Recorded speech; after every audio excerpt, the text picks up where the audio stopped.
इसको हम end of democracy बोलना चाहते हैं बिकॉज हर जगह करप्शन है, चाहे वो आप एजुकेशन के मामले में बोल दीजिए।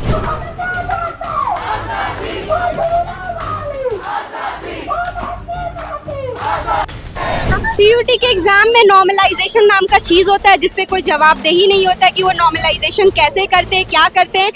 जहाँ नॉर्मलाइजेशन के नाम पे सिर्फ धांधली होती है, करप्शंस होते हैं। आज जो फैशिस्ट पार्टी है पावर में, उसका सिचुएशन ऐसा ही है कि वो डर रहा है, बहुत मिनिमम जो फोर्स ऑफ मूवमेंट है स्टूडेंट का उससे ही डर रहा है। We can see that the BJP government, they are trying to rule out all the democratic rights that the people of India have won through hard struggles. अब देखिए, ये पश्चिम बंगाल है या कलकत्ता है या भारत है, इसमें तो रह गए। बट अब ये पीछे जो देखिए, मुद्दा एक है, मुद्दा एजुकेशन सिस्टम है।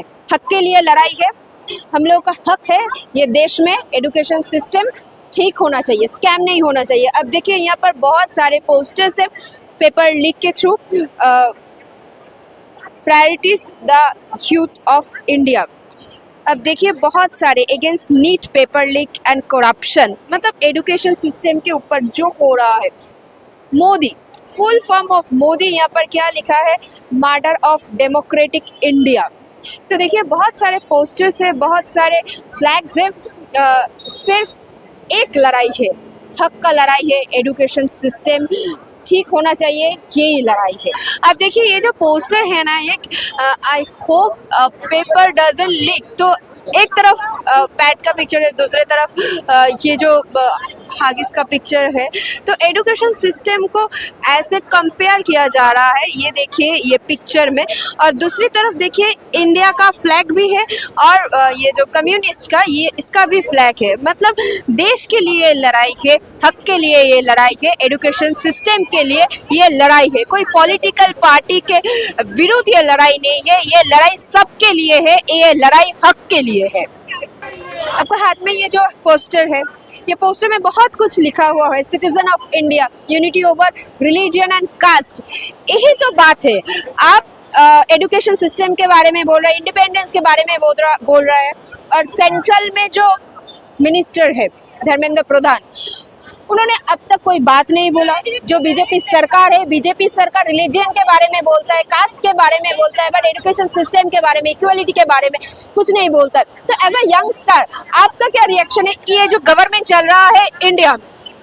इसको हम एंड ऑफ डेमोक्रेसी बोलना चाहते हैं बिकॉज हर जगह करप्शन है, चाहे वो आप एजुकेशन के मामले में बोल दीजिए, क्योंकि मैंने अभी खुद सीयूटी का एग्ज़ाम दिया, मैं खुद अफेक्टेड हूँ, एक अफेक्टेड कैंडिडेट हूँ। क्या हुआ था, क्या सिचुएशन था? सीयूटी के एग्ज़ाम में नॉर्मलाइजेशन नाम का चीज़ होता है जिसपे कोई जवाबदेही नहीं होता कि वो नॉर्मलाइजेशन कैसे करते हैं, क्या करते हैं। जहाँ नॉर्मलाइजेशन के नाम पे सिर्फ धांधली होती है, करप्शंस होते हैं, मेरा ऐसा मानना है। और एग्ज़ाम्स में टेक्निकल इशू, टेक्निकल ग्लिच, ये सब देखा जाता है, और जाहिर है कि हम लोग इतने महीनों सालों से प्रिपरेशंस करते हैं एक एग्ज़ाम के लिए, जो कि बच्चों के लिए बहुत ही ख़तरनाक साबित होता है अगर देखा जाए तो हम लोगों के लिए बहुत दुख होता है हम लोगों को ये देख के कि हम लोग इतना पढ़ने के बाद, और उसके बाद जब पढ़ लिया, डिग्री हासिल कर लिया, तो जॉब नहीं है, महंगाई बढ़ता जा रहा है, फिर घर से भी सुनने को मिलता है कि इतना पढ़ा लिखा कर हमें क्या कर लिया तुम्हें। तो हर जगह से एक स्टूडेंट मर ही रहा है, कहीं से भी एक स्टूडेंट को हम बोल नहीं सकते कि वो स्टूडेंट खुश है। खुशी हम लोगों को तो ये जो वोट डालने का तरीका है, ये हम लोगों का जो वोट है, ये गलत इस्तेमाल हो रहा है इंडिया में, क्योंकि इंडिया में एजुकेशन सिस्टम जो है, जॉब से, जस्टिस है, इसको बारे में बहुत कम बात हो रहा है। सिर्फ रिलीजन के बारे में, यहाँ पर क्यों कम्युनिस्ट का नारा लगा रहा है, इसके बारे में बात है। उसके बारे में तो मेरे को कोई आइडिया नहीं है, लेकिन बस हम इतना ही जानते हैं कि ये पोस्ट जो है, ये जो पोस्ट है वो हम ये पोस्ट को बनाने का मकसद ही यही है कि हम चेंजेस चाहते हैं गवर्नमेंट से। और बाकी पार्टीज़ वगैरह का हमको कोई आइडिया है ना, तो मैं कोई पॉलिटिकल लीडर्स हूँ जो मैं पार्टीज़ के बारे में कोई टिप्पणी कर सकूँ या कुछ बोल सकूँ, तो मेरे लिए ये सब बोलना थोड़ा मुश्किल होगा। मैं एजुकेशन के बारे में बोल सकती हूँ, करंट जो चल रहा है उसके बारे में बोल सकती हूँ, मैं अफेक्टेड हूँ उस चीज़ के बारे में बता सकती हूँ। तो कैमरा को थोड़ा घुमाइए, आप देखिए यहाँ पर पूरा कोलकाता में जितने सारे citizen of Kolkata, citizen of West Bengal, सब लोग यहाँ पर आए हुए हैं। और आज जो दिल्ली जंतर मंतर में पिछले 20 दिनों से हो रहा है, उसके वजह से आज प्रोटेस्ट चल रहा है।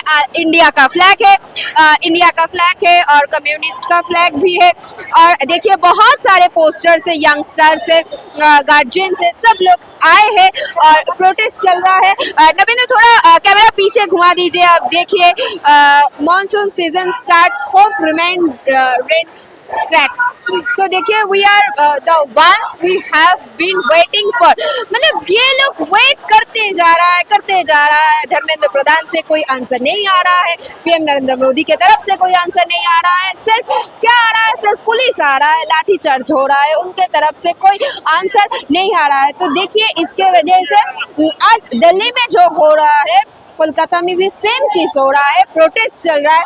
नवीन तो थोड़ा कैमरा घुमाइए और दिखाइए कैसे प्रोटेस्ट चल रहा है। आज दिल्ली में जो हुआ, लाठी चार्ज हुआ, टीयर सेल आया, मतलब स्टूडेंट लोग का जो प्रोटेस्ट है, स्टूडेंट लोग का तो मामूली सा बात है। तो सेंट्रल गवर्नमेंट इतना प्रोटेक्शन, इतना कुछ क्यों आज कोलकाता में, क्यों ये जो नागरिक प्रोटेस्ट है ये करना पड़ रहा है सिर्फ एजुकेशन सिस्टम के?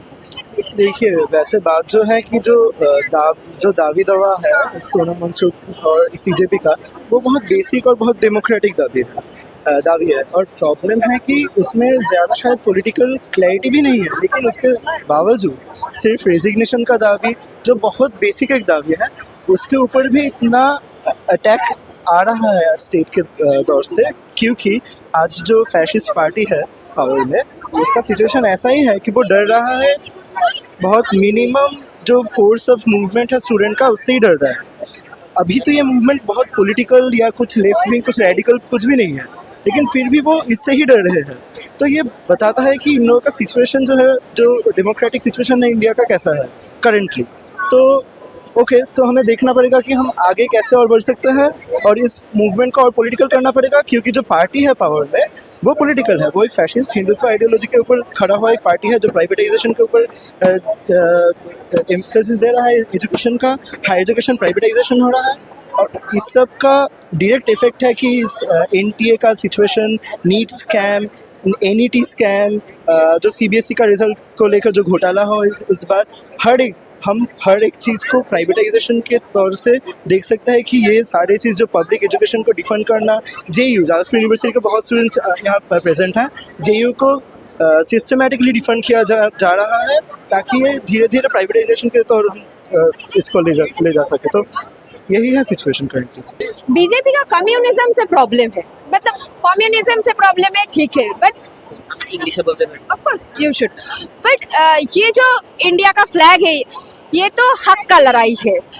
तो एजुकेशन सिस्टम तो हक का लड़ाई है। यहाँ पर ये जो पॉलिटिक्स का बात हो रहा है, ये धर्म का बात हो रहा है, लाठीचार्ज हो रहा है, एंटी नेशनल बोला जा रहा है स्टूडेंट्स को, मतलब ये इतना सारे लॉजिक क्यों आ रहा है? आपको क्या लगता है बीजेपी क्या करना चाहती है? We can see that the BJP government, they are trying to rule out all the democratic rights that the people of India have won through hard struggles. And so whenever the students, the farmers or the workers, they are raising their democratic demands, minimum democratic demands for education, for minimum wage, they are being labeled as terrorists, anti-nationals, Naxals and whatnot. So we see that the leftist forces, the communist forces, socialist forces, they have always championed these democratic rights of the people. So that is why people are targeting, BJP government is targeting, the state has always targeted the left-wing people, left-wing organizers, left-wing students. And we saw that even in the farmers movement, the anti-NRC, SIR movement, we saw that the people, by patriotism, most of the people, they mean the rights of the people, defending the rights of the people, not the India of the Adani, Birla, Ambani, not that India, but the India of the workers, peasants, youth. So that's how people are looking at the symbol of the tricolor. They're looking at themselves as patriot. They're saying that asking questions to a autocratic government, that is what we understand by patriotism, not just blindly following whatever the state is saying, whatever right-wing propaganda is being propagated. So yeah. दीदी ये जो नारा लगा रहा है ये लोग BJP जो सोशल मीडिया में जो प्रोटेस्ट कर रहा है इसके खिलाफ, एजुकेशन सिस्टम के खिलाफ, वहाँ पर पॉलिटिक्स हो रहा है, वहाँ पर रिलीजियन का बात हो रहा है, तो इंडिया ऐसे कैसे आगे बढ़े? देखिए, बीजेपी तो रेपिस्ट के पक्ष में बात करता है। बिल्किस बानो का जो रेपिस्ट है उन लोग को गले में माला पहन के उन लोग को निकल या सेलिब्रेट करता है। तो बीजेपी का हम लोग देखा है कितना फैसिस्ट है, फंडामेंटलिस्ट है। तो this is nothing new about BJP. So we know how much BJP is Islamophobic, transphobic, homophobic, racist and fundamentalist. So this is a gross violation of human rights and democracy and constitution also. The students are supposed to be in their schools and colleges. BJP has violated the basic rights of the students and they have forced them to come to the streets and they have forced them to agitate. तो BJP की तरफ से एक नेता ने बोला ये जो लोग नीट पेपर लीक होने के वजह से जान ले लिया है, जो हम लोगों का 10th का एग्जाम होता है, 12th का एग्जाम होता है, उस एग्जाम के बाद बहुत सारे स्टूडेंट खुद का जान ले लेता है, इसमें क्या बराबर? तो इससे समझ में आई, it's clear from the statement that what the BJP political leader has said about the so many students they have committed suicide, how brutal, heinous and how degraded their mentalities. They are so brutal that they can pacify and normalize and appropriate the death of the students in this way.